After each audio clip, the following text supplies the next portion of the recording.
మీరు ఓలా పార్ట్నర్ అయితే ఓలా పాస్ అంటే జీరో కమిషన్ అని మీకు తెలిసే ఉంటుంది. కానీ ఈ రోజు నేను మీకు ఒక విషయం చెప్పబోతున్నాను. దీనితో ఫుల్ డబ్బు మీదే అవుతుంది కాకుండా మీరు ఇంకా ఎక్స్ట్రా డబ్బు సేవ్ చేసుకోవచ్చు. నమ్మట్లేదా? ఇప్పుడే నమ్ముతారు. చూడండి, ఇప్పటికీ మా అవసరాలకు అనుగుణంగా ఓలా పాస్ పొందుతున్నాము. ఇప్పుడు ఓలా ఇంకా ఎక్కువ పాసులను తీసుకువచ్చింది. 7 రోజులు, 15 రోజుల పాసులు. మీరు అడగచ్చు ప్రయోజనం ఏమిటని.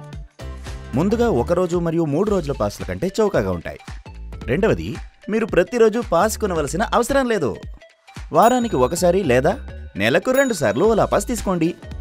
మీరు ఇప్పటికీ జీరో కమిషన్ను ఆనందిస్తున్నారు. ఇప్పుడు పాస్లలో కూడా సేవింగ్స్ను ఆనందించండి. మరియు వినండి, రైడ్లను వెంటనే యాక్సెప్ట్ చేయవచ్చు. గో హోమ్ ఫీచర్ను మరియు అన్లిమిటెడ్ ఎయిర్పోర్ట్ రైడ్స్ వంటి అదనపు ప్రయోజనాలు కూడా పొందవచ్చు. ఇంకేం కావాలి? ఈ డీల్ బాగుంది కదా, కాబట్టి ఈ రోజే 7 లేదా 15 రోజుల ఓలా పాస్ తీసుకోండి మరియు జీరో కమిషన్ని ఆనందించండి.